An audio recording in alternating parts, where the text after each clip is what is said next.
Senhor presidente,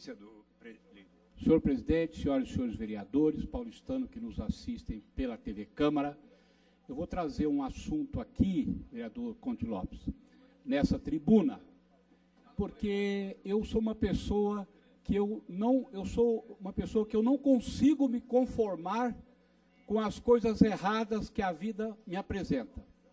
É claro que a gente erra, todos nós erramos, aqui, ali, acolá, mas tem determinados princípios, determinadas questões que fazem parte da nossa vida, daquilo que a gente acredita, pelo que a gente lutou, que, diante de situações que se apresentam no país, no Brasil, eu não consigo me conformar. Eu não consigo me conformar.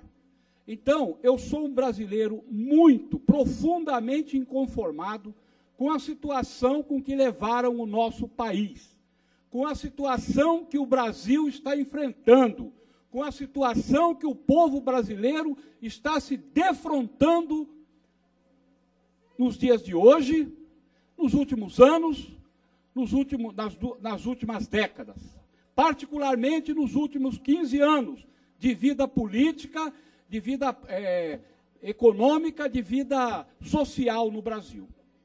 Nós estamos enfrentando o desmanche do Brasil. Nós estamos enfrentando o desmanche moral do nosso país. Isso nós estamos enfrentando, vendo todo dia, toda hora, as notícias que vêm chegando, as atitudes, as respostas, as desculpas, o fingimento, as mentiras, a bandidagem se organizando e tentando sobreviver no nosso país. Nós não podemos ser um país de bandidos. O Brasil não pode ser um país de bandidos.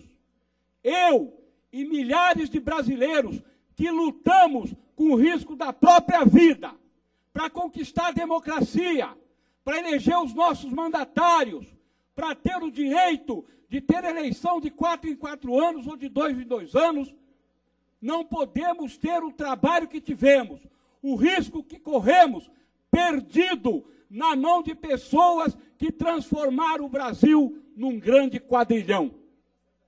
Vereador, presidente, o Brasil hoje é um grande quadrilhão.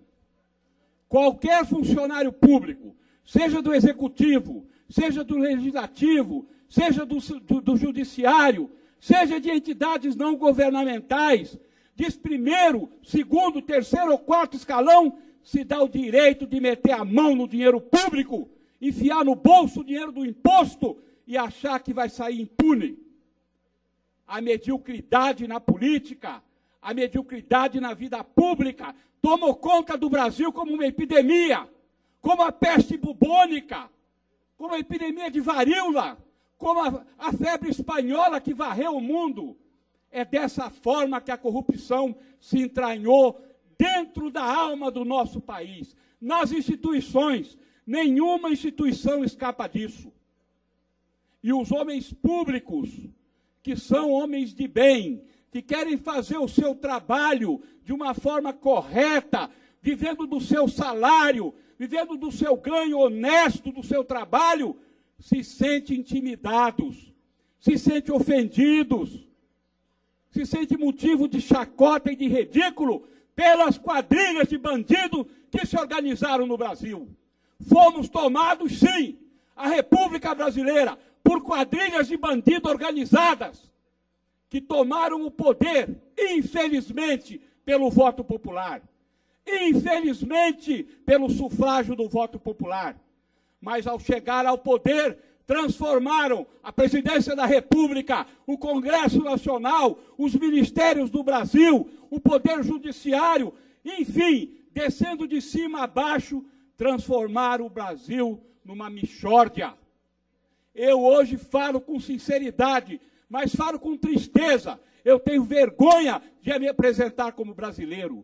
Como que nós deixamos o nosso país chegar onde chegou? Essa semana, senhoras e senhores vereadores, é preciso que alguém venha aqui nessa tribuna falar essas coisas aqui nessa Câmara. Como é que vai fazer silêncio diante do que está acontecendo, fingir que não está vendo o desmanche do Brasil. Eu não consigo fingir que não estou vendo o desmanche da minha pátria.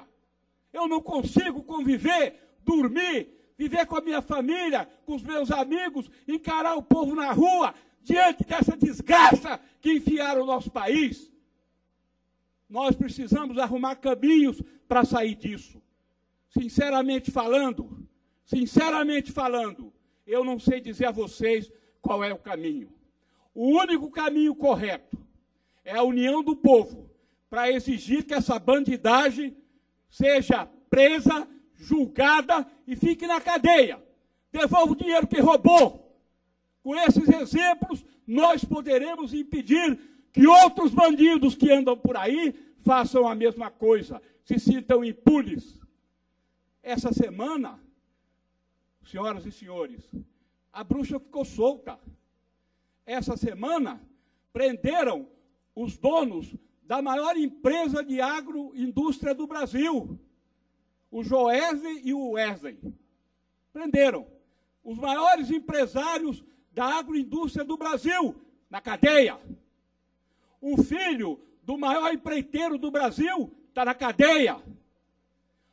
Chefes da indústria brasileira, líderes da indústria brasileira, metidos na bandidagem, na corrupção, pegando dinheiro de imposto de forma ilegal, citados em processos e sendo, obviamente, investigados. No campo da política, pelo amor de Deus, ministros de Estado, Palocci, Zé Dirceu e outros dirigentes partidários do PT, do PMDB, o Gedel, com aquele quarto daquele apartamento, aquilo é cuspir na cara da pobreza do Brasil, roubando, feito um desgraçado, o dinheiro público, suado que o povo paga de imposto. Está preso. Prenderam o governador Garotinho de novo, por crime eleitoral. Está sendo denunciado um alto escalão da Procuradoria-Geral da República. Está sob suspeita ministro do Supremo Tribunal Federal, sob suspeita. O ex-presidente Lula foi mais uma vez ouvido pelo juiz Sérgio Moro, já foi condenado a mais de 9 anos de cadeia na primeira instância e provavelmente tudo leva a crer que será condenado na segunda instância. Presidente da República por 2 mandatos. Não sei quantas denúncias, acho que 6 denúncias na Justiça. O presidente do PSDB, senador Aécio Neves, sendo investigado, pego com a boca na botija, conversando com o criminoso da carne no Brasil. Onde nós vamos parar, minha gente? Hoje a Polícia Federal fez uma vistoria, uma diligência, na casa do Brairo Maggi. O Brairo Maggi é o ministro da Agricultura do Brasil, não é isso? Também um grande expoente do agronegócio brasileiro. Está lá envolvido em bandalheira. Isso é uma coisa generalizada. Será que nós não vamos sair desse buraco? Será que nós não vamos sair dessa lama? Será que nós não vamos sair dessa tragédia que fizeram o Brasil se enfiar? Existem homens de bem no Brasil na política. Existem homens de bem no Brasil e mulheres de bem em vários setores da sociedade brasileira, mas estão encantuados, estão intimidados pela força do dinheiro, da quadrilha, da roubalheira, da safadeza que foi implantada no Brasil, institucionalizada no país. Qual é o sentimento do nosso povo? É um sentimento de descrédito, é um sentimento que não tem mais jeito, é um sentimento que o Brasil é assim mesmo, quem não roubar não vai subir na vida. Esse é o exemplo que essa gente deixa para a nossa juventude. Esse é o exemplo que esses canalhas que transformaram o Brasil num grande país de roubalheira deixam para o povo brasileiro.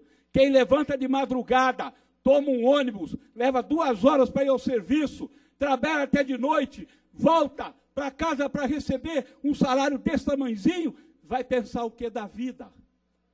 O que vai na cabeça de uma pessoa dessa? eu vou pegar uma arma e vou ganhar dinheiro fácil. Esse é o país que nós queremos construir? Esse é o país pelo qual nós lutamos?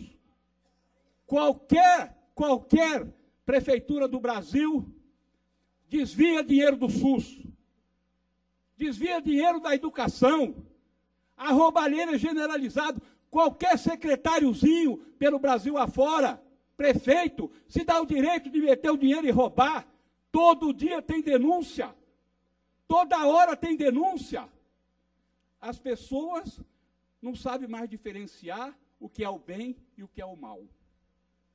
Isso não pode ser chamado de país. Isso, por enquanto, tem que ser chamado de um amontoado de perdidos. Gente de bem e gente do mal, que estão em confronto. Quem vai ganhar? Sempre houve no Brasil corrupção. Dizem que desde quando o primeiro explorador português pisou aqui, já trouxe consigo agentes da corrupção. É verdade. No Império teve corrupção. Brasil colônia teve corrupção. Na ditadura de Vargas tinha corrupção. Na ditadura militar tinha corrupção, sim. Tinha sim, não vinha a público. Mas igual nós estamos vendo agora, toma conta de tudo. Os corruptos deita e rola. Manda no Congresso, manda na presidência, manda nos governos, manda no parlamento, manda em todo canto, manda no judiciário. Nós não podemos continuar vivendo com isso.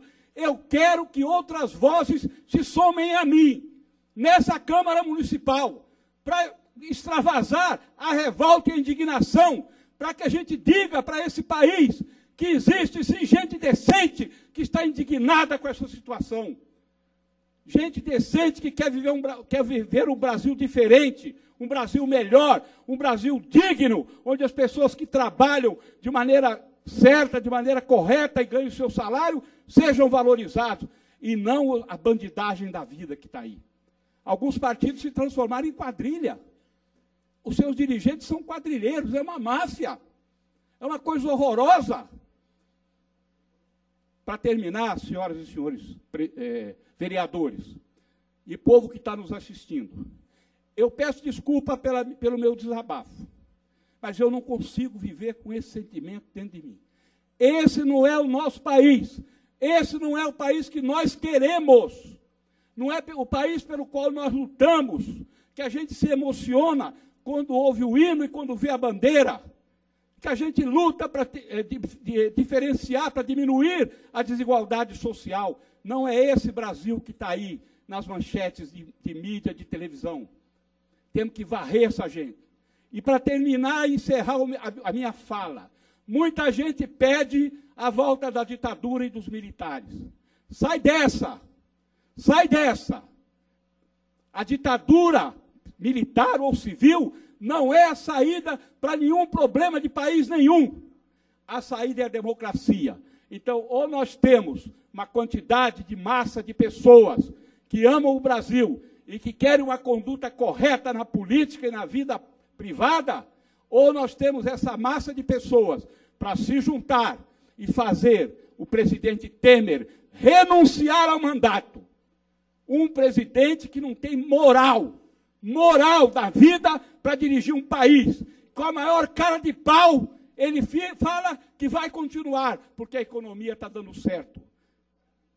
Ele é chefe de quadrilha. O Temer é chefe de quadrilha. Eu não quero ver o meu país comandado por um chefe de quadrilha. Seja o Temer, seja o Lula, seja quem for. De jeito nenhum. Eu agradeço a paciência dos senhores e das senhoras terem me ouvido. Ditadura militar não vai resolver. O que vai resolver é a consciência popular, é a participação de todos os brasileiros e brasileiras que acreditam no bem, que acreditam numa política correta, que se juntem e no ano que vem, daqui até lá, a justiça vai agir. Muita gente vai ser presa. No ano que vem, nós temos que escolher o melhor para governar o Brasil. Uma pessoa de alma limpa, com compromisso social e democrático. Dessa maneira é que nós vamos mudar a situação do país. Muito obrigado.